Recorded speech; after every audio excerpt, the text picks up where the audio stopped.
No, just this class, Pavel. Maybe every class, who knows? I know some of you might have, had you known this, you would have dressed up differently. You would have worn your dress sweatshirt, Pavel. Yeah. So we can start where we're started? Should we be nervous? Stage fright? We'll just take a moment to get everybody settled. Amishai is coming today? You're asking me because I know it? Because you're the other guy. I can always count on you for a laugh, yeah, it's good. Okay. So Oedipus Rex. So Oedipus says at the beginning of Oedipus Rex, I am Oedipus. And one of the questions we'll ask today is, well, what does that mean? Who is Oedipus Rex? Who is he? And is the character of Oedipus different at the beginning of the play than it is at the end of the play? I really have a lot of questions about Oedipus that I maybe want to start off with. I mean, we spoke about them a little bit last time in our introductory talk to Oedipus. Does Oedipus have a tragic flaw? I mean, Aristotle says that he does. Does anybody know what Aristotle says his tragic flaw is? His hubris or pride.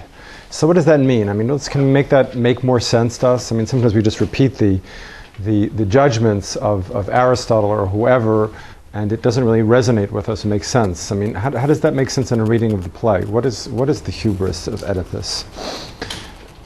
Another question I think we asked last time, and maybe we already began to answer. When Oedipus finds out the awful truth about who he is, I mean, we're getting to that question again of who is Oedipus, he decides to, hi Shira, he decides to blind himself. Why? Why doesn't he do something else to himself? Why when Oedipus kills himself, why when Oedipus finds out who he is, why doesn't he just do himself in? I mean, what he's done is so horrible. Why does he choose to blind himself? So that's another question. Then I also want to know, did we talk about this last time? It was so long ago the last time we spoke. What is the Oedipus complex? We did talk about that? Yeah. Did we snicker while talking about that? Are we going to snicker again? What is the Oedipus complex? Kill your father, sleep with your mom. And apparently, so who discovered the Oedipus complex? Pardon? Well, it depends how you look at it. It's either Freud or Sophocles. Does Freud provide a good reading of Oedipus Rex? I'm not really so sure. Yeah.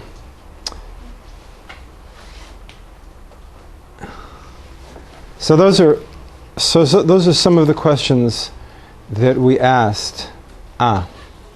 Okay.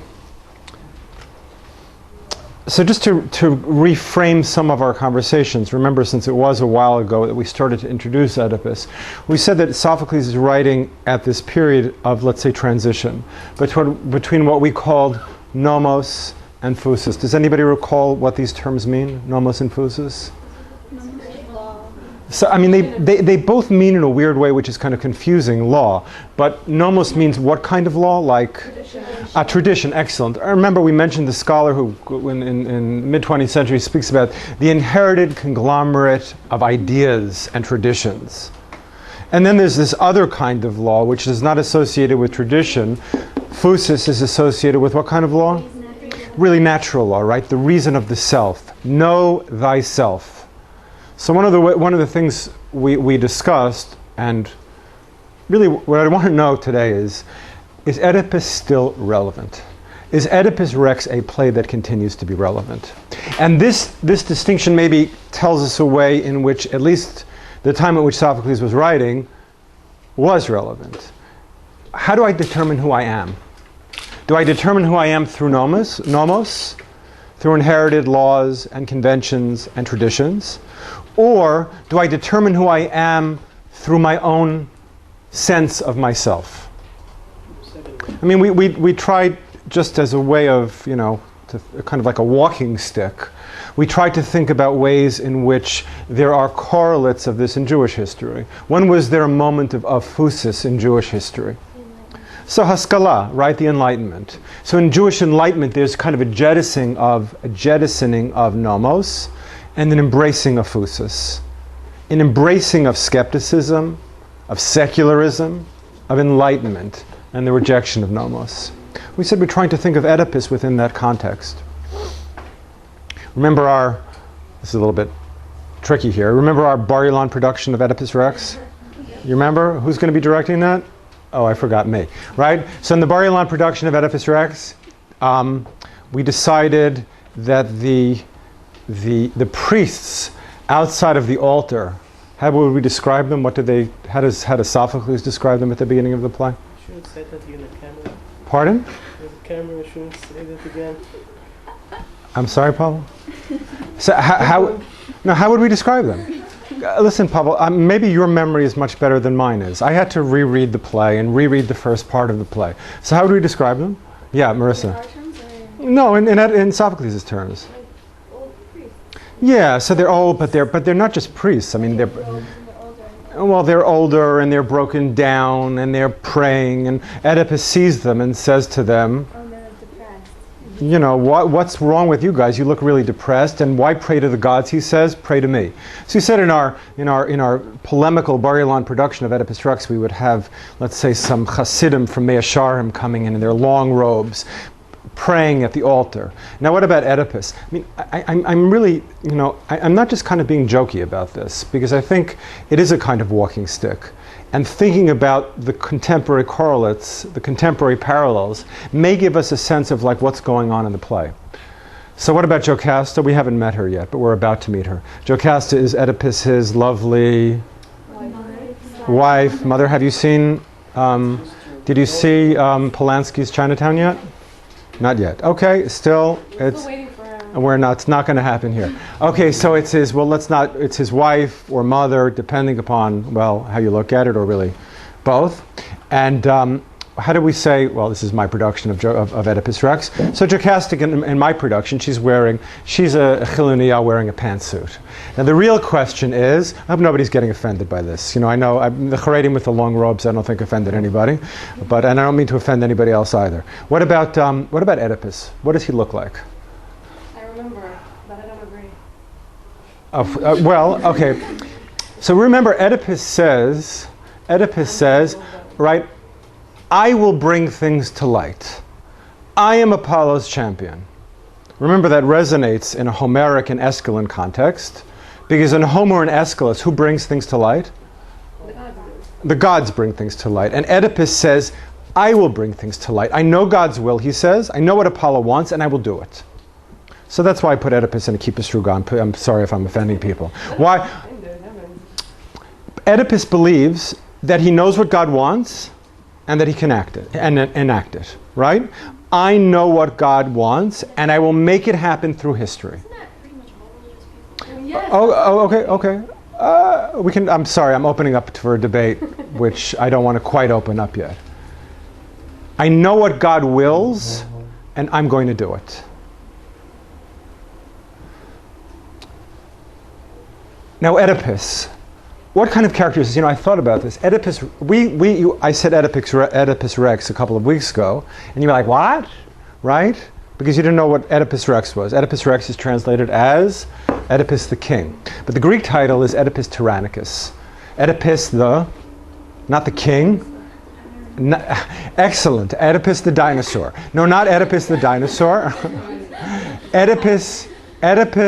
Guys, we want to make people. Worldwide, people are going to be on YouTube looking at this video. We want people to be impressed by Bar-Ilan students. So not Oedipus the dinosaur, although it does sound like an excellent children's program. We can work on that some other time. Anyway, Oedipus Tyrannicus. What is that?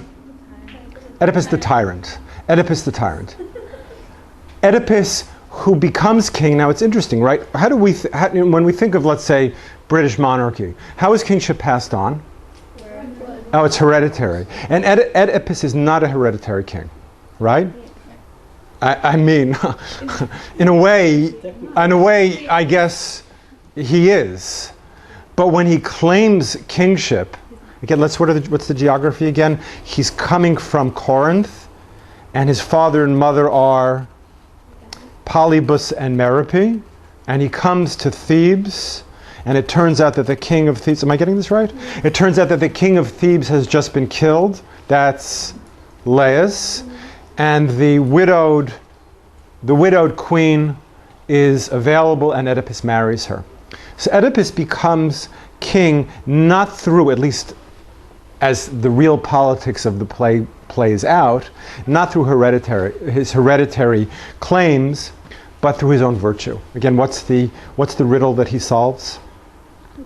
The people of Thebes are being plagued by a plague, and the riddle of the Sphinx is, again, what walks on 4 legs in the morning, 2 legs in the afternoon, and 3 legs in the evening. The 3rd leg in the evening is what? A cane. And Oedipus provides that answer, and the answer is man. Oedipus becomes king because he's a success story, right?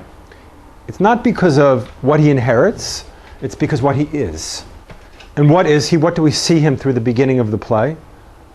What is he able to do that nobody else is able to do? Well, he fixes things, but how does he do it? What are we telling? He's a good leader. So what makes him a good leader? Yeah. So we see that he cares, but what is his reaction when he finds out that this new plague that is visiting Thebes has not been addressed? What does he say? Pardon? Yeah, but it's like, you mean you had a clue to what was happening and you didn't do anything? Right? We said that Oedipus, I used the Sherlock Holmes metaphor and a television metaphor that made you think that I'm as old as I am, right? I think Angela Lansbury, right? But would CSI Miami or something, would that be better? Can we put Oedipus on CSI? I've never seen this. Would that work? It would not work. Well, whatever, right? Oedipus is constantly asking questions. He wants to get answers. He wants to know the story. Remember, one clue could be everything. And that's how the chorus view him. At the end of the play, they say that you outranged all men. You rose and saved our land. And that's his profile. His profile is the savior. And we said that there's a connection between Oedipus's power and his ability to know. He's a man who knows. Oedipus says, I am Oedipus. Again, what does that mean, I am Oedipus? We're accustomed, of course, from the Odyssey to pay attention to what names mean. What does Oedipus mean? Man of the swollen foot. Later in the play, one of the messengers comes up and says, your feet tell the whole story. And Oedipus says, why bring that up again? So, a question. Yes, the man with the swollen foot. We know that Juliet says, a rose by any other name would smell as sweet. What's in a name? And our question, I guess, we were able to answer that question in relationship to the Odyssey. What's in a name? The question is, can we answer that in relationship to the Oedipus Rex as well? Does Oedipus's name mean anything? Again, remember the messenger, the herdsman, one of them comes in and says, remember your feet? And he says, why bring that up again? And I'm bringing that up again, bringing up Oedipus's name. So where did we leave off last time? So we have to spend some time, as we are accustomed to, reading the text. Did we get to the kind of face-off between Oedipus and Tiresias? No. Do we have time for that today? I believe we do. So let's start with that. So since we are, for those of you who came in late, being filmed as an outstanding Bar-Ilan class, we're going to hopefully we just need people to project voices so everybody can hear. I'm wearing a microphone, and you are not.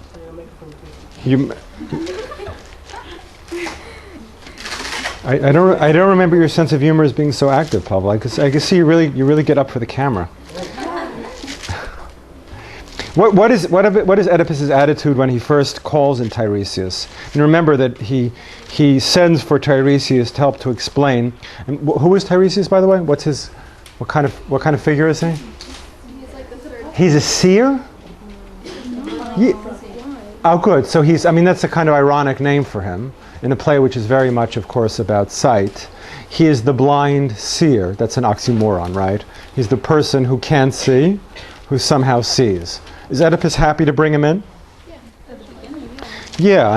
Tiresias has got a good reputation. So maybe I'll just read a little bit, and then we'll do some of the dramatic stuff ourselves. Line 340. O Tiresias. So line 340 in Oedipus.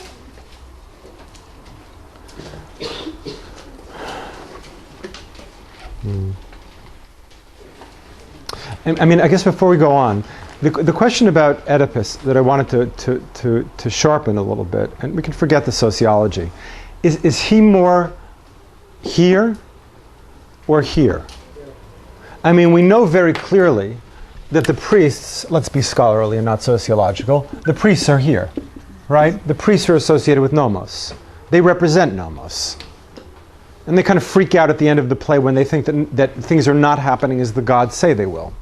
When it looks like Apollo's, it looks like the oracle is not going to come to pass, it doesn't sit well with the chorus. Now, how about a figure of Phusis? Is there a character? We mentioned this last time. Is there a character in the play that seems to represent skepticism? So Jocasta, right? So my question is, where does Oedipus fit? Is he more here or more here? There. Here? I mean, he does say, I am Apollo's champion. The statement, I am Apollo's champion, where does that place him? Here or here?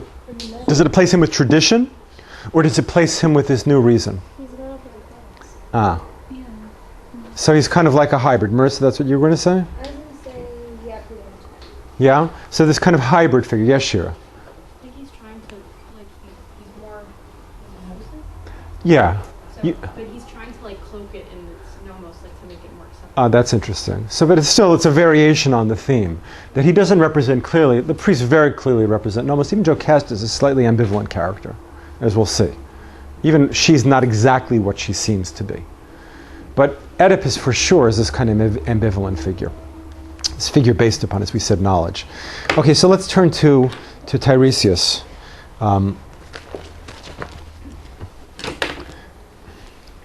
This is line 340, and Oedipus is speaking. O Tiresias, master of all the mysteries of our life, all you teach and all you dare not tell, signs in the heavens, signs that walk the earth. Blind as you are, you can feel all the more what sickness haunts our city. You, my Lord, are the one shield, the savior we can find. Does Oedipus's reaction to Tiresias change? I mean, here, how is Tiresias being? What's the billing of Tiresias? How does Oedipus look at him? You're our savior, right? You are the solver of mysteries. I mean, it's interesting because it's really Oedipus himself who had taken that role earlier, right? The Sphinx has a mystery that needs to be solved. And who solves it? Oedipus. Okay. You guys ready for a little bit of a dialogue? So who's going to do a booming Tiresias? All right, I will do this. Oh, we really had to twist your arm, Pavel. Is that sticking too much, right? No, you got a good part here. We're going to read from about 359. We're going to read quite a bit of it. So, Pavel, we're going to rely upon you here. Are you Tiresias? You are Tiresias. No, you are Tiresias. Yes. Yes, you don't speak too much. So we're going to start on line 363. So I look at Tiresias. What's this? Why so grim, so dire? Wait. All right, just send me home. You bear your what? Your burdens. I will bear mine.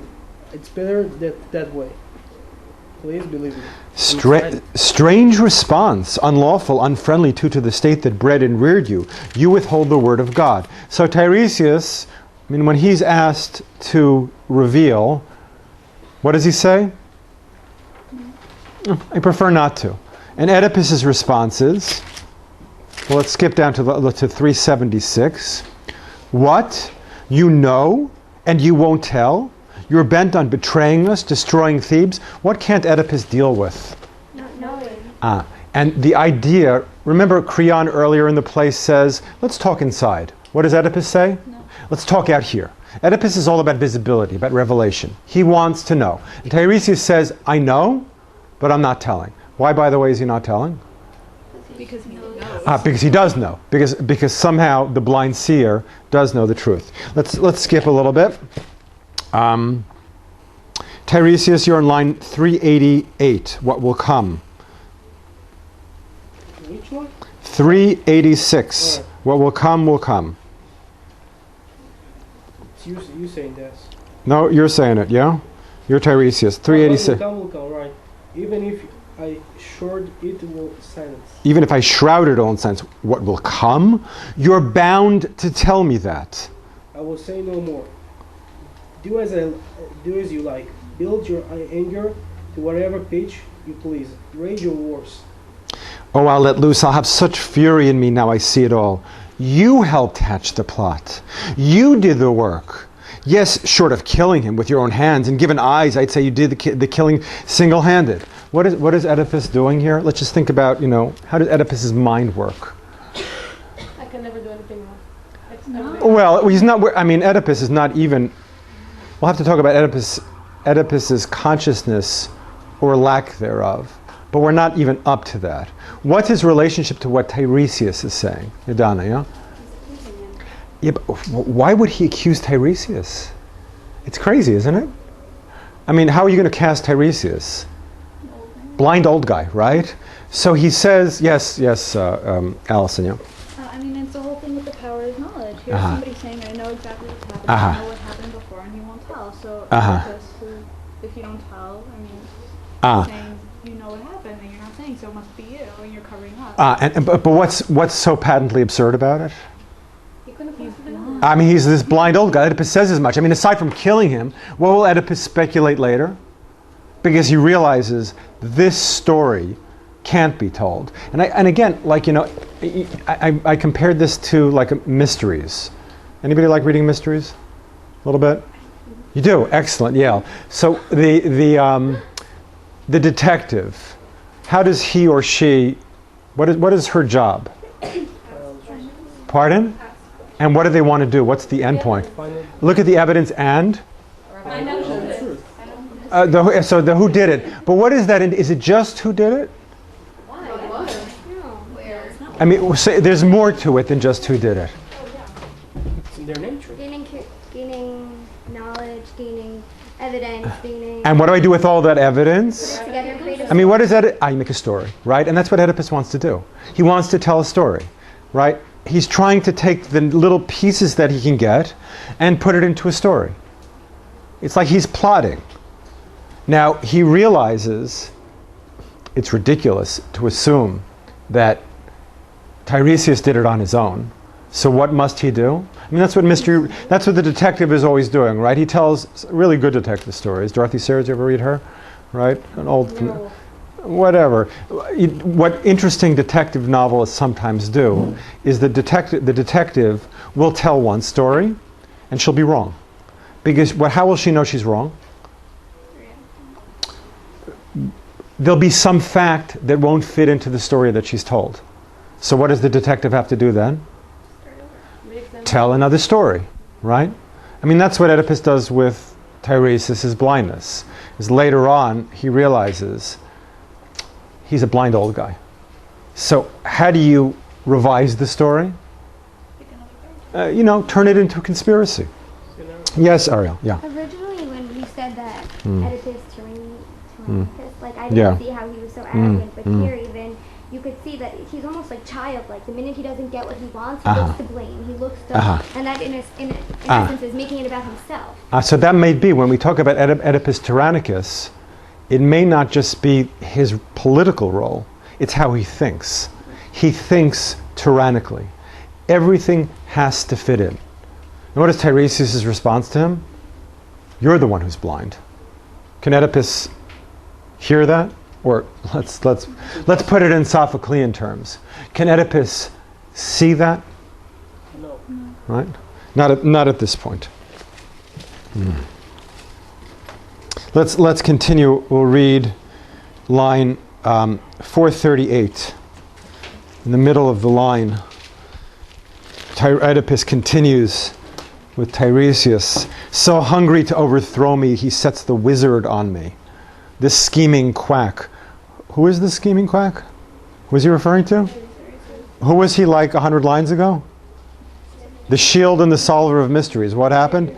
The savior. Now he's this fortune teller peddling lines, eyes peeled for his own profit, seer, blind in his craft. Come here, you pious fraud. Tell me, when did you ever prove yourself a prophet? When the Sphinx, that chanting fury, kept her death watch here? Why silent then? Not a word to set our people free. There was a riddle, not for some passerby to solve. It cried out for a prophet. Where were you? Did you rise to the crisis? Not a word, you and your birds. We know birds from Homer, right? Your gods, nothing. No, but I came by. Oedipus the ignorant. I stopped the Sphinx with no help from the birds. The flight of my own intelligence hit the mark. Where does Oedipus's power come from? His intelligence, right? The flight of my own intelligence hit the mark.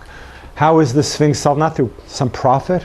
I mean, here, where does Oedipus sound? What does Oedipus sound more like in this context? It sounds much more like this, right? I mean, really, Shira's comment seems to be justified here. Maybe we're seeing the real Oedipus here, right? I did it. So, Not your prophets, not your gods. It was me. Okay.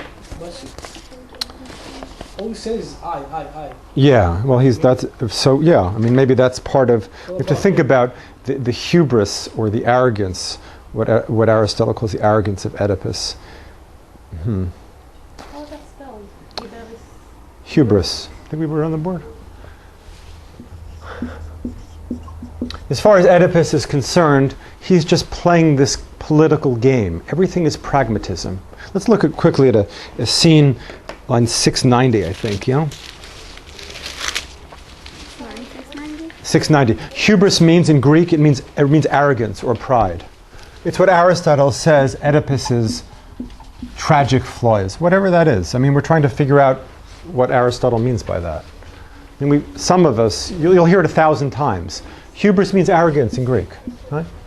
Yeah, what? I'm confused. When you said like Jonathan Lear, So this is just, he's just we'll talk about him later. Oh. Okay?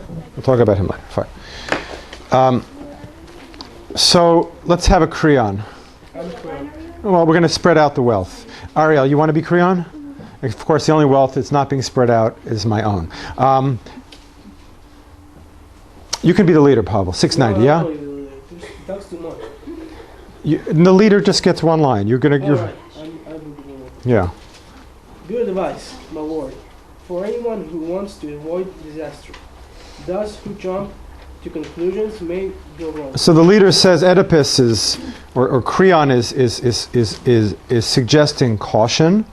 And the leader says, good advice, my lord, for anyone who wants to avoid disaster. Those who jump to conclusions may go wrong. How is Oedipus going to respond to this? When my enemy moves against me quickly, plots in secret, Oedipus is obsessed by stories and plots. I move quickly too. I must. I plot and pay him back. Relax my guard a moment. Waiting his next move, he wins his objective. I lose mine. What do you want? You want me banished? No, I want you dead. No offense, Ariel. Just to show how ugly a grudge can? So, still stubborn? You don't think I'm serious? I think you're insane. Quite sane in my behalf. This is getting personal, huh? Not just as much in mine. You, my mortal enemy? What if you're wholly wrong? No matter. I must rule. Not if... Well, so let's just stop there. I must rule, right? Oedipus, Tyrannicus. How does Oedipus view Creon?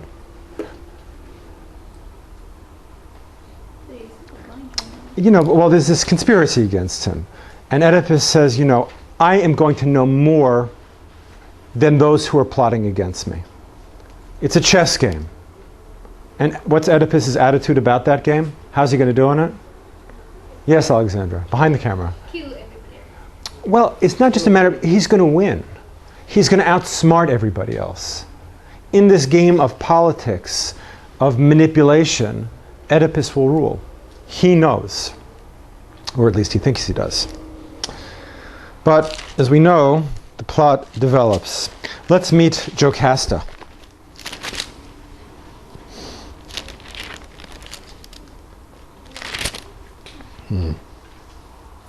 What's Jocasta's relationship to Creon? So he's his sister, and Oedipus is relating to Jocasta, we know at this point, as his wife and his queen. And Jocasta is relating to this latest trouble. So let's have a Jocasta. Ariel, do you want to continue on that? Sure. 768.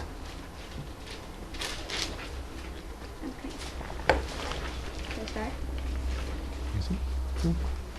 Yeah. For the love of God, Oedipus, tell me too, what is it? Why this rage? You're so unbending. I will tell you, I respect you, Jocasta, much more than these. Creon's to blame. Creon schemes against me. Tell me clearly, how did the quarrel start? He says, I murdered Laius, I am guilty. How does he know? Some secret knowledge or simple hearsay? Oh, he sent his prophet in to do his dirty work. You know Creon. Creon keeps his own lips clean. A prophet? Well then, free yourself of every charge. Listen to me, and learn some peace of mind. No skill in the world, nothing human can penetrate the future. Here is proof, quick and to the point. An oracle came to Laius one fine day. I won't say from Apollo himself, but his underlings, his priests. And it said that doom would strike him down at the hands of a son, our son, to be born of our own flesh and blood. But Laius, so the report goes at least, was killed by strangers, thieves, at a place where 3 roads meet. My son, he wasn't 3 days old, and the boy's father fastened his ankles, had a henchman fling him away on a barren, trackless mountain. There you see, Apollo brought neither thing to pass. My baby no more murdered his father than Laius suffered, his wildest fear, death at his own son's hands. That's how the seers and all their revelations mapped out the future. Oh, okay, so how is she cheering him up? Something not very Well, I'm just confused. I'm really confused here. Story that he actually, she's pretending that the story didn't. She, Well, no. What is he worried about? He's worried about the current plague, and Tiresias, that actually is the same story. and she's saying, cheer up. Don't believe in any of the gods, because I'll tell you something. What's the story that she tells him? When I was a young mother, I heard an oracle. What was the oracle? She heard Freud, right? That her son was destined to sleep with her mother and kill. Sleep with his yeah, right. And so what does he do? What does she do? They take the young baby, and this is meant to cheer Oedipus up. Why? Because it couldn't possibly be him. I mean, Oedipus is not even relating it to him at this point, because prophecies don't come true. Don't pay attention to the gods. Don't pay attention to the gods. So we asked again, where do the characters fit in here? Where does Jocasta fit? Nomos or phusis? So clearly, right, we see her representing the skeptical perspective, right? A perspective that is rejecting the gods.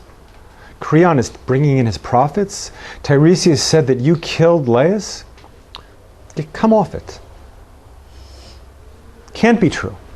And I'll tell you why it's not true, because, you know, these priests have been telling me things also. Don't believe the priests. They've got a bad history. I have a question. Yes, It's a Bob. very technical question. Okay?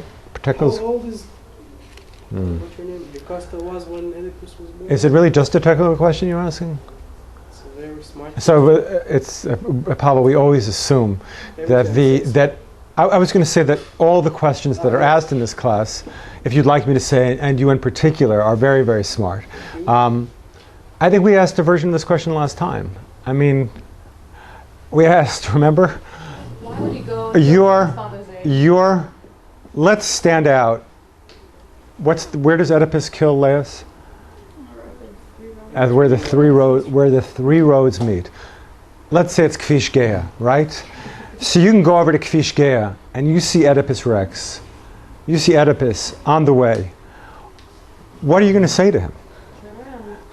You're going to say, what are you going to say? You'll say to Oedipus, right? You might say to Oedipus, don't you think you might want to stay away from killing somebody who could be your father's age? I mean, I think that's Pavel's question. Don't you think you might want to stay away from marrying somebody your mother's age? But you're just saying, be careful. I didn't know that he was adopted. But then like the whole thing of Freud. No. Well, no, he doesn't know anything. So Oedipus is the son of Oedipus. This is confusing, guys. Oedipus is the son of Polybus and Merope, right? But he doesn't. They don't pull him aside when he's 7 years old and say, "It's time to tell you, son, that you're adopted." They don't do that, right? Why does he leave Corinth? Because someone tells him he's adopted. He heard a prophet Because he hears the oracle, and he says, I'm out of here. He hears the oracle that he's going to kill his father and marry his mother. And what does he decide to do? I'm going to escape my destiny. You know, in the Greek world, what can you not escape in the Greek world? Your destiny, right? That's one thing that's very clear by the end of Oedipus Rex. You cannot escape your destiny, because he escapes by escaping his destiny, he walks right into his destiny. Yes, Ariel. But that's where the whole thing of Freud comes in. Even though it is his destiny, he was like attracted to his mother in some shape or. Oh, I love you, Mom. I don't know. Do we have that sense? Do we have? Why would he marry someone who's Okay. Okay. Is that why he blinds himself? Because he realizes that he was blind all along. Well, let's get there. Let's get there. Yes, let's just try to focus. Yes, Pablo. First Yeah. of all, I want to answer to her. Yeah. Why he blind himself? Well, we're not getting to that question. We're going to get. We'll get to that soon. So let's. Yes. Another question. Yeah. It's a very technical Yeah. question. Yeah. Is his father's son, right? Yeah. It probably looks like him. Okay. So okay. A little bit. It's a version really of the same question. The question is, what's wrong with Oedipus? Exactly. What are you thinking, Oedipus? Anyway, so is he sufficiently cheered up by Jocasta? Because all of a sudden, on line 800, what happens? Strange hearing you just now. My mind wandered, my thoughts racing back and forth. So Sophocles not only invents the Oedipus complex, he also invents Freudian free association, right? So Jocasta tells her story. What does Oedipus think of? The three crossroads, right? I think I once killed somebody at the three crossroads. So what does Oedipus know at this point? What does he think about himself? Here another question we're asking. What does Oedipus know, and when does he know it? What does Oedipus know? Now that he could have killed Laet. So now he thinks that the curse that visited Thebes, he acknowledges it might be him. That's it. But that's it. That's it. So he says, right on line 820, oh no, I think I've just called down a curse upon myself. I simply didn't know. Oedipus didn't know. I thought Oedipus was the character who always did know. I thought that was his moniker, the guy who knows. Oedipus goes on and tells Jocasta that in fact it seems to have been him.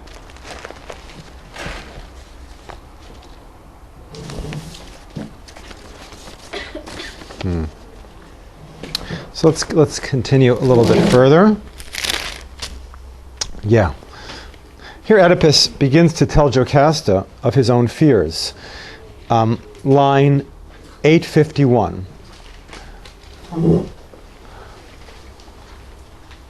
My father was Polybus, king of Corinth. My mother, a Dorian, Merope. And I was held the prince of the realm among the people there. Till something struck me out of nowhere. Something strange, worth remarking perhaps. Hardly worth the anxiety I gave it. Some man at a banquet who had drunk too much shouted out, he was far gone, mind you, that I am not my father's son. Fighting words. What happens at this banquet? Someone drunk guy spilled a secret. So where is Oedipus now? What kind of banquet? He's at a bar, right? Oedipus is at a bar, and some guy at the bar is there. He's had one too many to drink, and what does he call him? They're drinking, this guy's having, bourbon after bourbon. And he says, you're adopted. Is that what he says to him? No, he says he's illegitimate. He says, you're...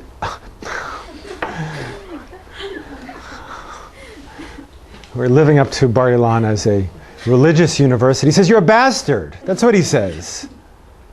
He says exactly what you said. He said, you're not adopted. You're legitimate. Now, if you were Oedipus, what would you do? Punch him. Everybody except for Pablo. If you were Oedipus, what would you do? Well, Oedipus wants to know, so he's curious. No, okay, but I want to get before Ariel. If you were Oedipus, what would you do? Beat him up. Freak out. So I guess Israel really is a military culture. I don't know. I would be like, if you were my friend, if you were Oedipus is your buddy, what do you say to Oedipus, your buddy? No, that's not true. Don't worry about it. You're not. Okay. Look into I this. still kick. You're still Oedipus. Your Oedipus's friend is Oedipus. You say, oh, that's not. You'd say he's drunk, right? Forget about it. I don't even know if you have to come on to say that's not true. He's drunk. He's a drunk in a bar. But now, Ariel, I mean, what does Oedipus do? Yes, yes, He just can't let go of it, right? Why can't Oedipus let go of it? Because that's who he is, right? He has to know. He was always asking, right? He's always telling stories. He always needs to know. His whole, right, Oedipus Tyrannicus, again, his power comes from his knowledge. So he can't give it up. It's like he's obsessed by knowledge. He needs to know, yeah. It's like every time he sees some sort of riddle, Yeah. he has flesh in his eyes. Yeah. And that's why he... So he's always like, I mean, I think that's a good way of putting it. Like he's just obsessed by things. He's obsessed by knowing. So he continues. I barely restrained myself that day, but early the next, I went to mother and father, questioned them closely, and they were enraged at the accusation and the fool who let it fly. So Polybus and Merope, what do? What is their act? They're like, what's that? That's ridiculous. Yeah, I mean, they play, they don't want Oedipus to know about his where he came from. I mean, that he's not theirs. Questioned them closely, and they were enraged at the accusation and the fool who let it fly. So as for my parents, I was satisfied. Baruch Hashem, he's satisfied. But what? Can he leave it alone? No. But still, the thing kept gnawing at me. The slander spread. I had to make my move. Again, we saw this with Creon, right? Somebody appears to make a move against Oedipus. What does he do? Counter move, right? Oedipus is like the master of this kind of practical reason and intelligence, right? He's always outsmarting, or trying to. And so, Outsmart himself. well, let's see. And so, unknown to mother and father, I set out for Delphi. Delphi is the home of, and the oracle, right? And the god Apollo spurned me. Apollo is not a nice guy in this play, right? Sent me away. It's like Apollo was banished from the stage at the end of the Oresteia, and we find him right back in the center of things in Oedipus Rex. Sent me away, denied the facts I came for, but first he flashed before my eyes a future, great with pain, terror, disaster. I can hear him cry, "You are fated to couple with your mother." It's nice choice of verb by the translator. You're fated to couple with your mother. Why is it a nice choice of verb? It's like almost animalistic, right? You're fated to couple with your mother, and you will bring a breed of children, animalistic, into the light no man can bear to see. You will kill your father, the one who gave you life. So Oedipus, being the practical guy, what's he going to do? I heard all that and ran. I abandoned Corinth. From that day on, I gauged its landfall only by the stars, running, always running towards some place where I would never see the shame of all those oracles come true. And as I fled, I reached the very spot where the great king, you say, met his death. Now, Jocasta, I will tell you all. Making my way toward the triple crossroad, I began to see a herald, then a brace of colts drawing a wagon, and mounted on the bench, a man just as you've described him, coming face to face.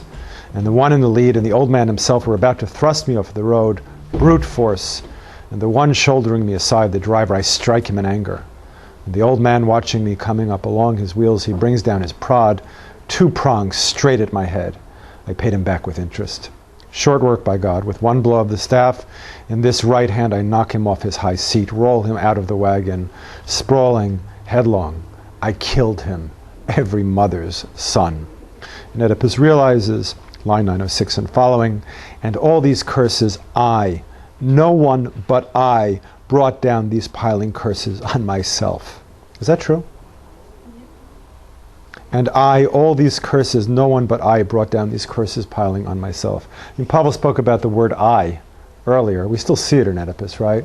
He's still I-obsessed and I-centered. And you, his wife, I've touched your body with these, the hands that killed your husband, cover you with blood. What's Oedipus freaked out about? That he killed him. Well, that he killed Laius, and what else? His mother is his That he wife. married. Well, again, Ariel, what does he know right now? Or what does he think he knows right now? Killed Laius. That he killed Laius. And he's freaked out by the possibility that he touched Jocasta, or that he touched Laius' wife. That he contaminated, he took the blood, the very hands that killed Laius went on to touch the woman that Laius once loved. That's the extent of his knowledge now. That's what Oedipus knows. So Oedipus How is much Oedipus is married? Oedipus is very 10 logical. years? Oedipus Now we just remember to tell her? Oedipus is very logical, isn't he? Very logical. No, I say this entire thing is not logical. I don't know. Well, maybe we'll come back to that. I mean, did they kill people every day in Greek mythology? Well, these are both noble people, and Oedipus meets Laius on the road, and it's a form of confrontation. We know Agamemnon and Achilles. Paul, we'll come back to your point. We'll come back to it. Yeah. Now, as we said earlier, in the face of the apparent non-fulfillment of prophecy, the chorus, and this is line 993, says as following. Sure. Just 1 second.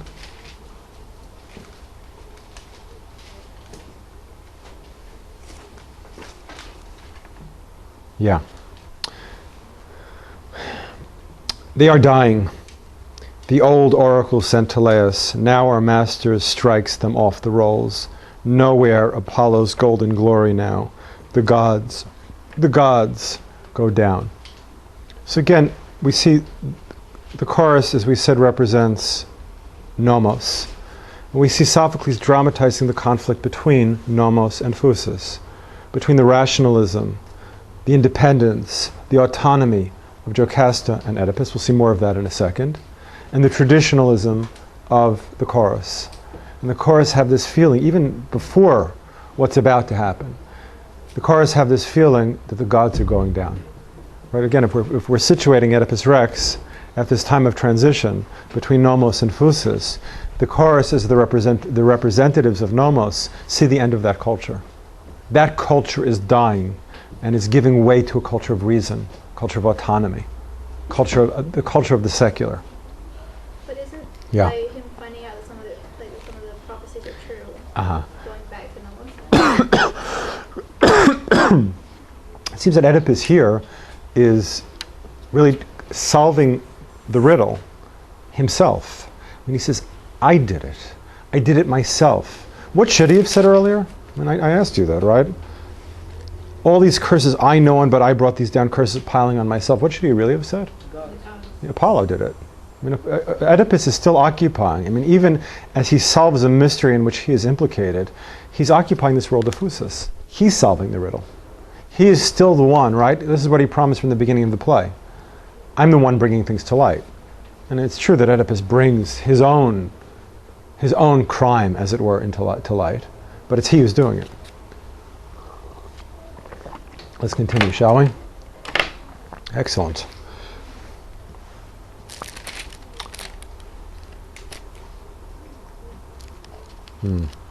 So here we're going to have a little bit of dialogue again. A messenger comes in. We're now on line 1035. So we're going to read a bit, 1035.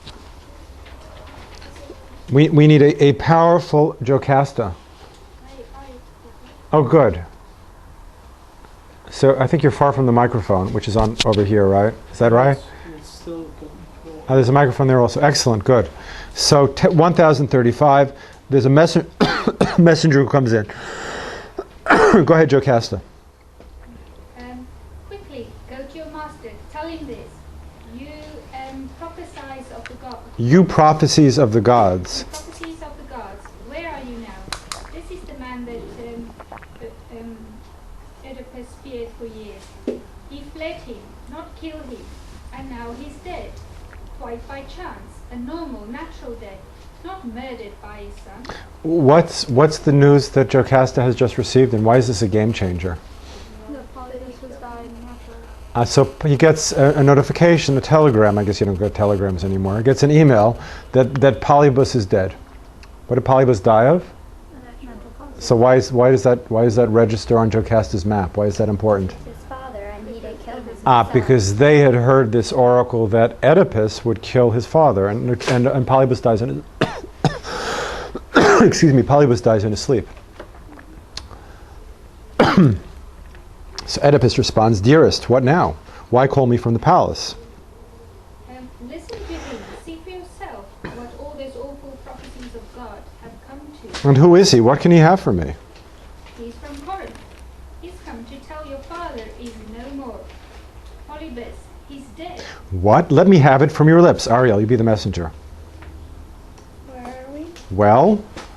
Well, if that's what you want first, then here it is.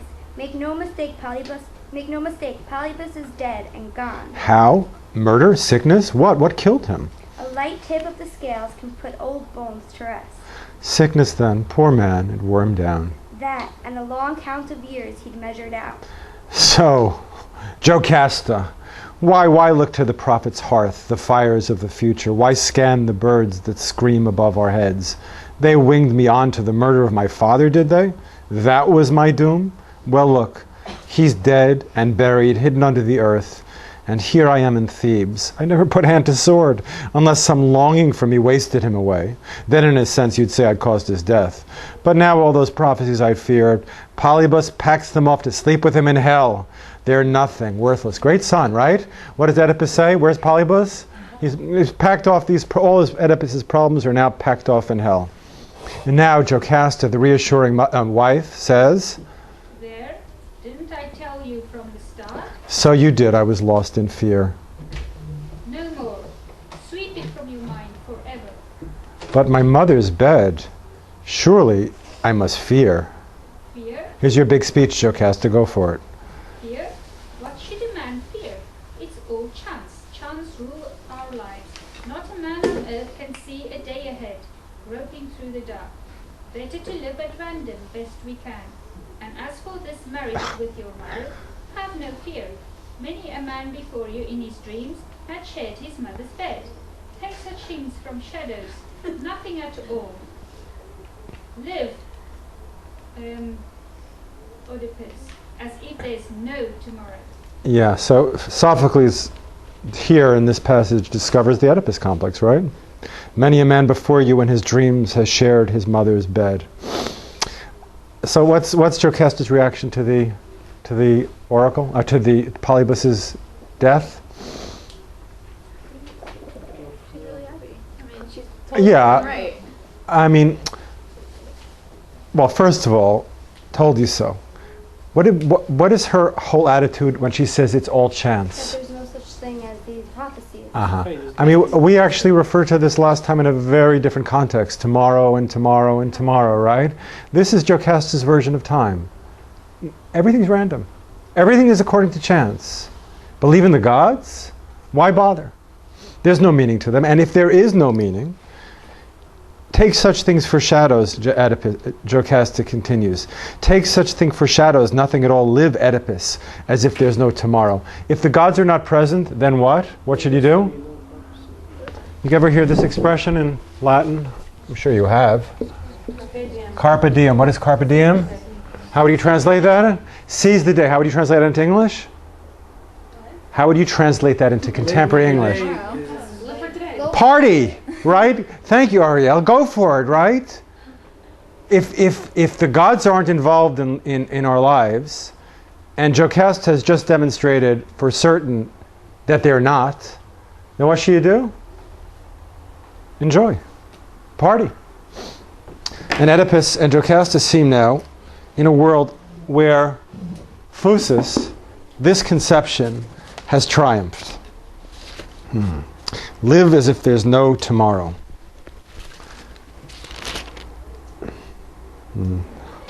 But the story's not over yet, is it? How do things develop further? What happens next? Oedipus finds out. Well, let's go a little bit slowly. What happens next? Well, the messenger says the herdsman. So who is there's a messenger and a herdsman. Who are they? Well, the messenger is the one that found the herdsman. So the messenger is the one who found Oedipus and gave him to Polybus and Merope. And who is the herdsman? The one that. The herdsman is the one who took the baby from Jocasta. And Oedipus, of course, when he hears that there might be more witnesses, what does he want to do? Let's give subpoenas out, right? Bring him in. I mean, everybody else might be cautioning and saying, let it rest, Oedipus, right? Let it rest. What does Oedipus do? Bring it on, right? This kind of obsessive desire to know. So let's continue with line 1149. Oedipus says, and who's our Jocasta still? Alexander, you're still Jocasta. Does anyone know that herdsman? 1149. The one he mentioned? Anyone seen him in the fields, in the city? Out with it. The time has come to reveal this once and for all. What does Oedipus again want to do? Revelation, right? We're going to need you, Ariel, the leader. I think he's the very shepherd you wanted to see a moment ago. But the Queen Jocasta, she's the one who said... Jocasta, you remember the man we just sent for. Is that the one he means? That man? Why ask? Old shepherd, talk. Empty nonsense. Don't give it another thought. Don't even think. What? Give up now with a clue like this? Fail to solve the mystery of my birth? Not for all the world. Two things we see about Oedipus here. One is, again, there's a clue, something that will help him solve the mystery. He jumps on it. And this is a clue not only to the story, but it's a clue to Oedipus' identity. Who is Oedipus? What is Oedipus worried about?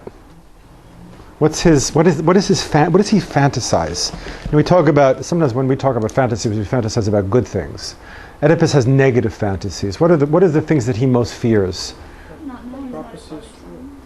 Well, does he, Ariel, we asked you before, like, what does Oedipus know? And when does he know it? So right now, he knows he killed Laius. What is his deepest fear right now? That what? That his wife is his mother. Is that what he fears? No, I think it's that he killed Laius. Oh, wait. So let's see. Well, he already seems to be convinced that he understands that he was the one who met Laius at the place where the three roads meet. Renana, yeah. Maybe more that he sees that the nomos, like the prophecies, are actually going to come true. And he can Well, maybe. I'm not even so sure. I mean, his biggest fear right now is that his mother, that he was the son of somebody of low class. That's his biggest fear. Let's see how it plays out here. So let's go on Jocasta. Yeah, line 1162. Stop, in the name of God. If you love your own life, go off the search. My suffering is enough. Courage. Even if my mother turns out to be a slave and I a slave 3 generations back, you would not seem common. What is Oedipus worried about? Let's continue. Jocasta, go ahead. Oh no, listen to me. I beg you. Don't do this. Listen to you? No more. I must know it all, must see the truth at last. Again, Oedipus Tyrannicus. Go ahead. No, please. For your sake. I want the best for you.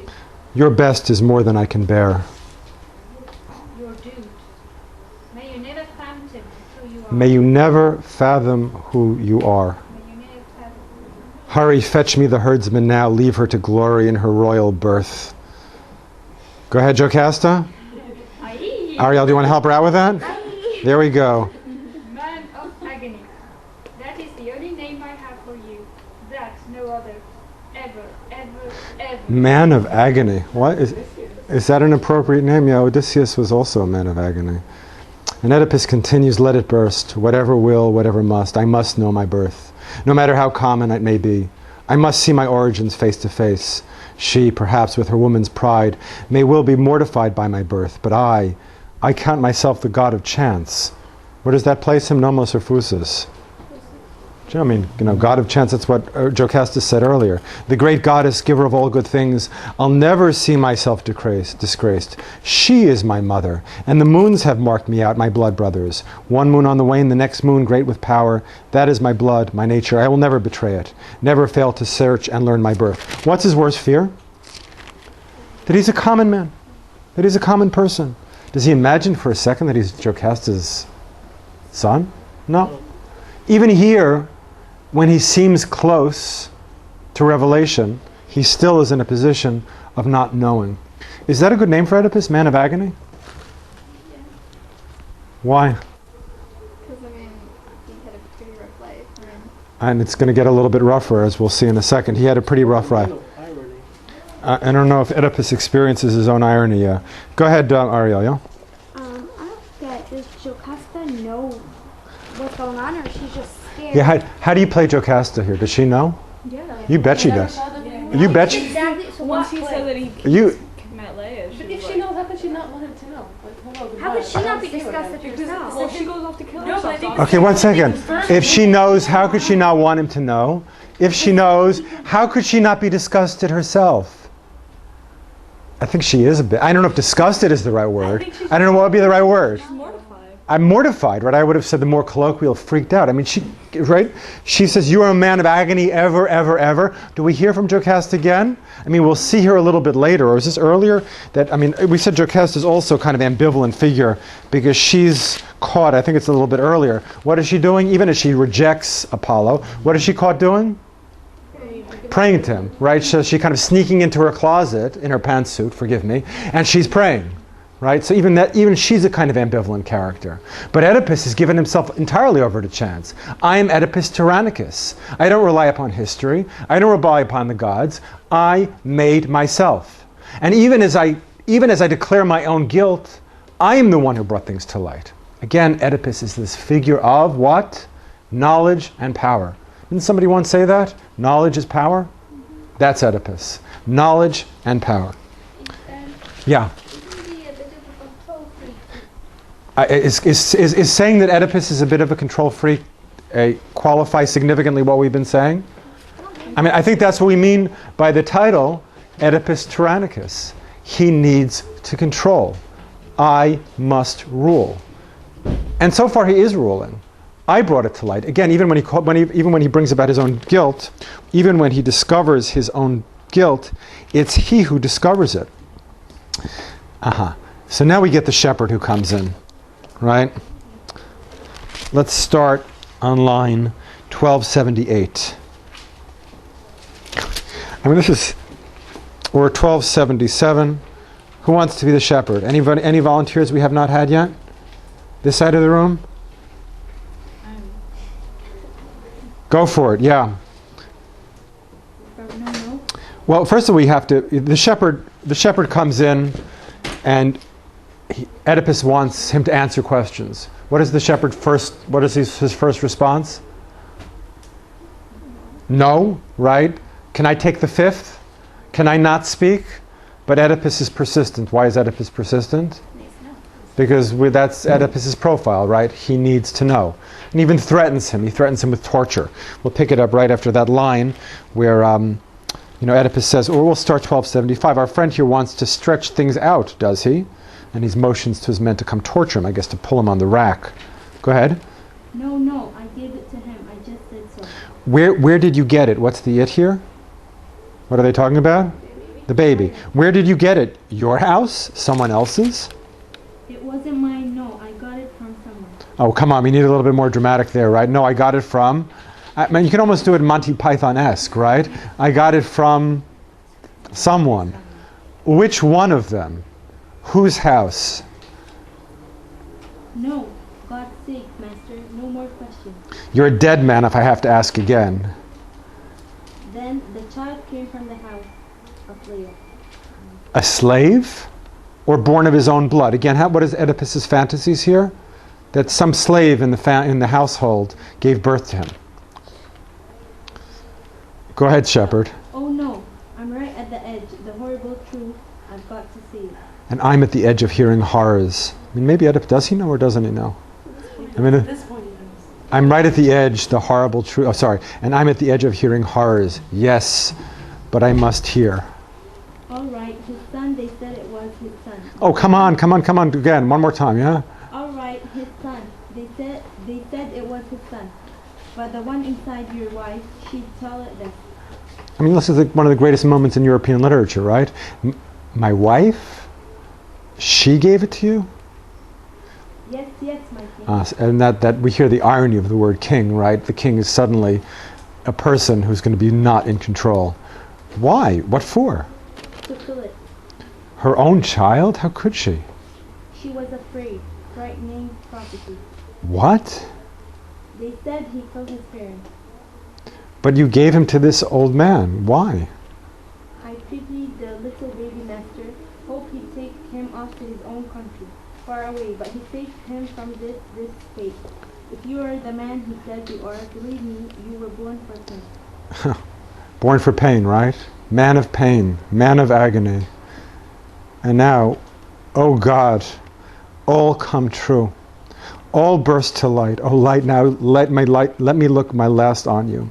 I stand revealed at last, cursed in my birth, cursed in marriage, cursed in the lives I cut down with these hands. Who brings things to light in the end? Yeah, but Oedipus has this fantasy that he brings everything to light. He's the one. When the light finally comes, as it were, I mean, true, the shepherd is the agent. The chorus says in line 1342, yeah?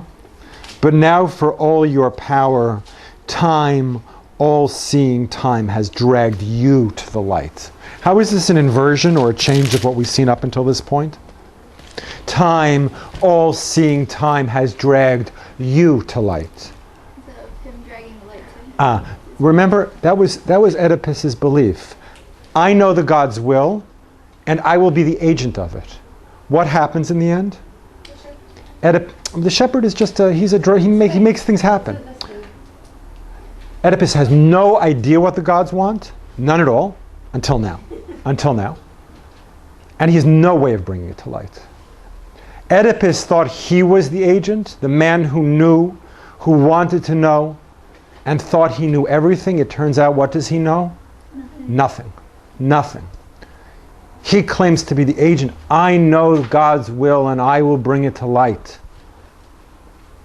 It's hubris, right? I know. But it turns out he knows nothing. Let's just continue a little bit. Line 1388. We have the messenger describing Oedipus upon seeing Jocasta. What happened to Jocasta? She killed herself. So she kills herself, yeah. Yeah. Line 1388. Give him a sword. I mean, everybody thinks Oedipus should, but he doesn't. Riddle, I think you already suggested a direction for that. His wife, no, his mother. Where can he find the Mother Earth that cropped two crops at once, himself and all his children? He was raging. One of the dark powers pointing the way. None of us mortals crowding around him know, with a great shattering cry. Something leading him on, he hurled at the twin doors, and bending the bolts back out of their sockets, crashed through the chamber. Why don't we get to see this? Why doesn't Sophocles put this on stage? That never happened on stage. Why can't we see it? Because Same reason why we don't see it in The men. same reason. Because this is before MTV, and people had. We're now even after MTV, right? It was before whatever we're at now, because people still had imaginations then, and that language had the power to create images in the mind that were even more powerful than spectacles on stage. Right? That's what Sophocles is doing here. And there we saw the woman. Again, the messenger is allowing us to see through his eyes. And there we saw the woman hanging by the neck, cradled high in a woven noose, spinning, swinging back and forth. And when he saw her, giving a low sob that broke our hearts, slipping the halter from her throat, he eased her down in a slow embrace. He laid her down, poor thing. Then what came next? What horror we beheld. He rips off her brooches. What are brooches? The long gold pins holding her robes. And lifting them high, looking straight up into the points, he digs them down the sockets of his eyes, crying, "You'll see no more the pain I suffered, all the pain I caused. Too long you looked on the ones you never should have seen, blind to the ones you longed to see, to know. Blind from this hour on. Blind in the darkness, blind, his voice like a dirge rising, over and over, raising the pins, raking them down his eyes, and at each stroke blood spurts from the roots, splashing his beard, a swirl of it, nerves and clots, black hail of blood, pulsing, gushing down. It's kind of like a combination of the Oresteia, Clytemnestra, and the Cyclops in the Odyssey all mushed into one, right? This incredible image. And then later on, the messenger tells Oedipus, open the bolts. This is line 1424. Loose the bolts. Show me to all of Thebes. Why does he say that? Why does he want to be seen? I want to come back to the speech in a second, but now we're ready to answer the question, why does Oedipus blind himself? Why doesn't he just kill himself? Yeah, Raisley, you said earlier. It's a fate worse than death, really. And he's like making an example of himself. This is what Wait, 1 I second. sinned. I thought I knew everything and actually didn't know anything. So what does it mean when he says, show me to all of Thebes? As an example. What is he an example of? Show me to all of Thebes.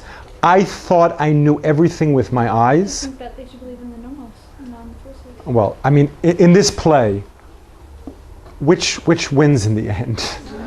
I mean, it's like, bam, right? You thought you know? You can't know. You can never know. And even if Oedipus had never left Corinth, he still would have ended up killing his father and sleeping with his mother. Why? Can't escape your fate. In the Greek world, you can't escape your fate. You thought you knew, so why is blinding himself? What do you mean, show me to all of Thebes? An example of what? That hubris over there. How is his sight connected to his hubris? It's a symbol of his... Let's avoid the word symbol whenever possible. Okay? Why is it just means things that has too many connotations for me. Why is blinding himself significant? He's externalizing his real blindness. So he's showing to everyone that whatever his tragic flaw was, it was connected with knowing and sight.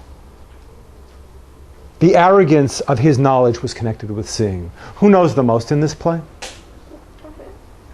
The blind prophet. The person who can't see is the one who sees. The person who sees and claims to know everything can't see.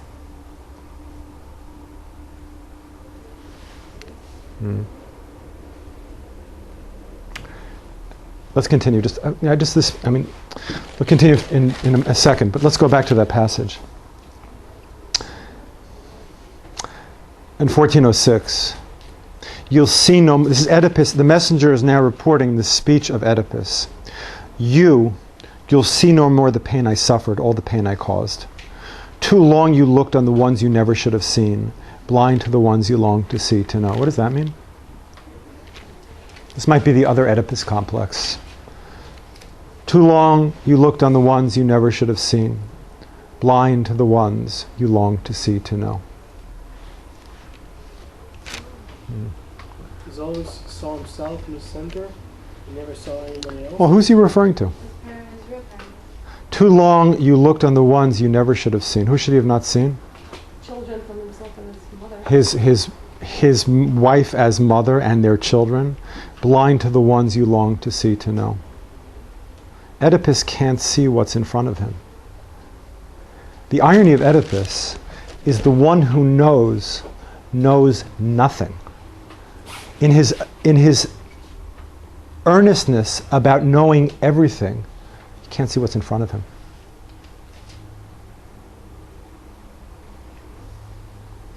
Let's go back to Pavel's question. Who is Oedipus? How does he make such a mistake? When does Oedipus ever take responsibility for who he is? Let's continue, yeah? And we'll come back to your question in a second, Pavel.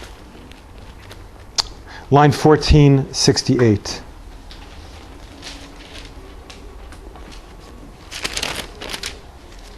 Apollo, friends, Apollo, he ordained my agonies. How has things changed? No, because he gives himself credit. I think of Oedipus is pretty broken here. I mean, who is the agent here? Who is the person who's bringing thing about? He ordained my agonies, these my pains on pains. But the hand that struck my eyes was mine alone. No one else, I did it all myself. What good were eyes to me? Nothing I could see could bring me joy. I mean, Alison, I mean, you're right in a way. Oedipus is asserting his agency here. But how is he asserting his agency? What is he claiming? When is Oedipus, is there a moment when Oedipus is responsible for what he's doing in the play? Right here, right here. The only thing that he does freely is blind himself. Why is that a significant act? Because through that action he renounces everything that he once was. He renounces this obsessive knowing. And look what he goes, let's look on line 1491.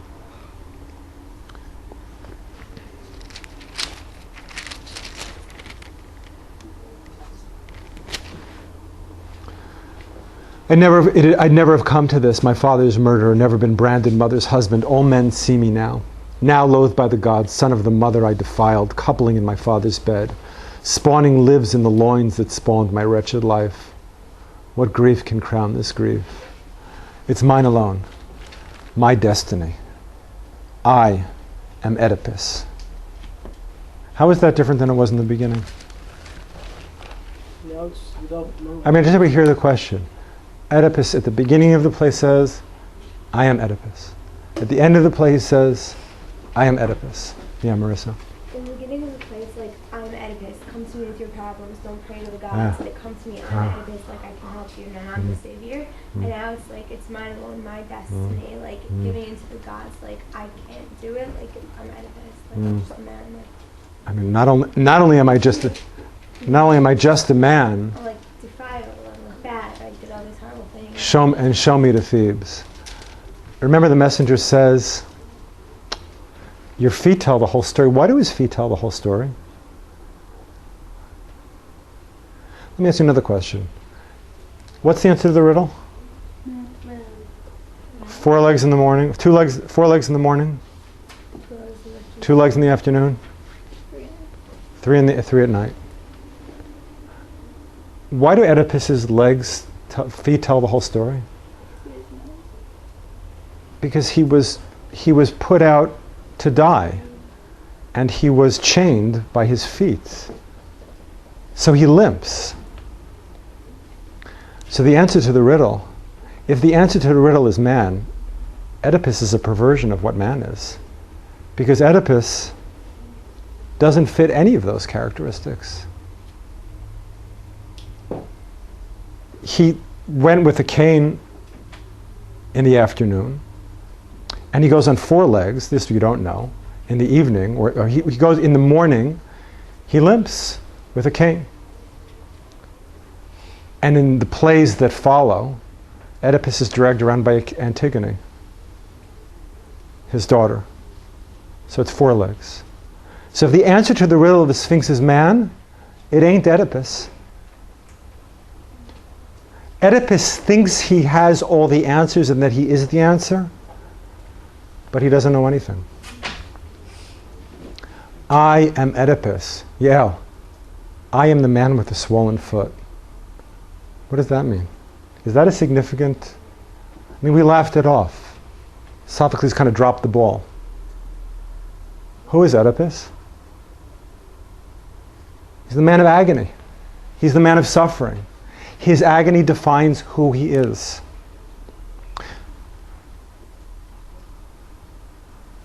Let's say, this is probably your question from the beginning.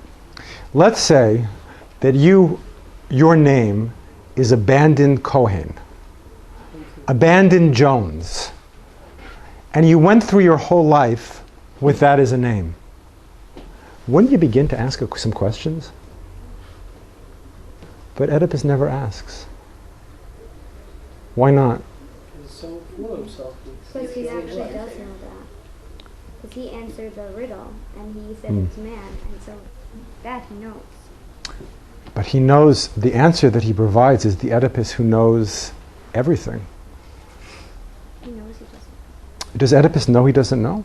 No. From the very beginning? So what is Oedipus about? We asked, is there a continuing relevance of Oedipus Rex?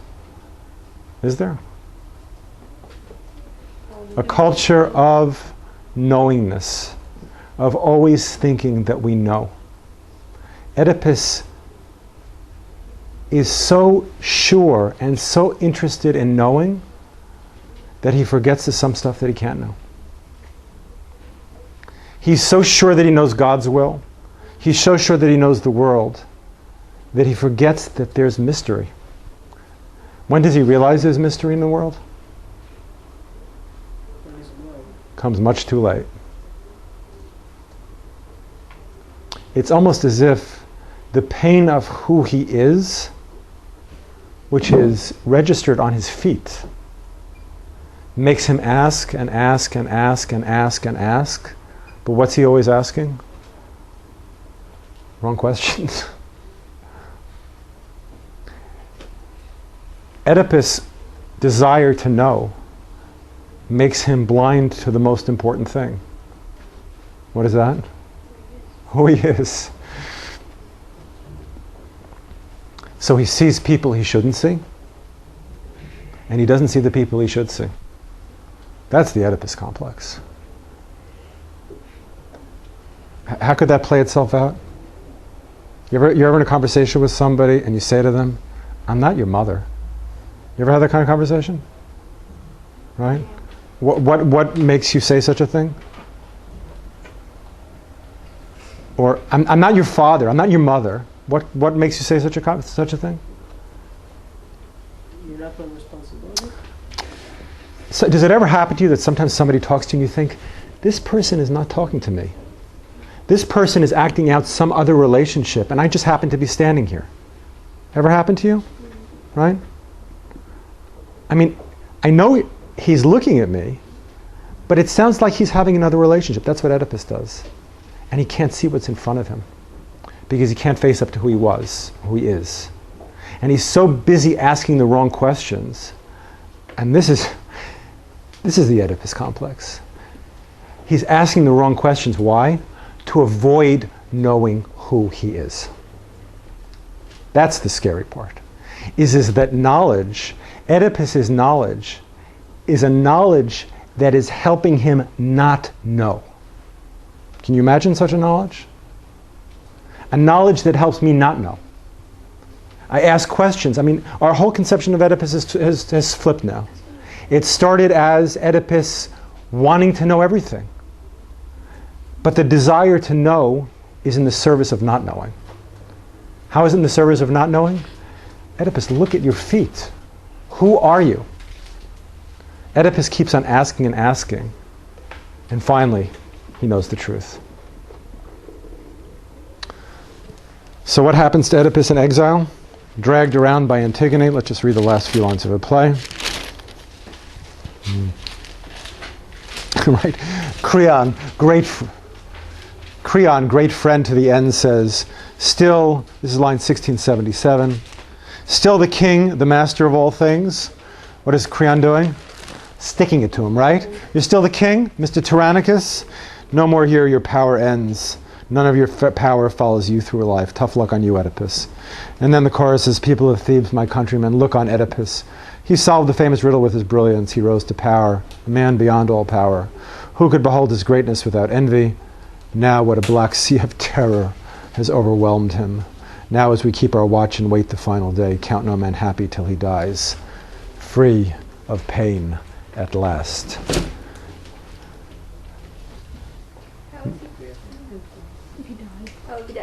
Well, I don't know. Maybe. I don't know. How is he free of pain?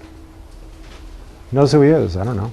So what happens at the end of Oedipus? Nomos or Phusis? Who wins?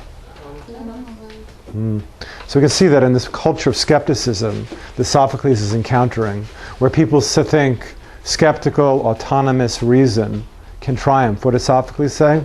You can't know. And if there is a religious culture that triumphs at the end of Oedipus Rex, it's not the religious culture that Oedipus seems to represent. I know the will of the gods, and I'm going to make it happen. Whose vision wins out in the end? It's kind of depressing, isn't it? The priests. We can't know. We can't do anything. All we can do is pray.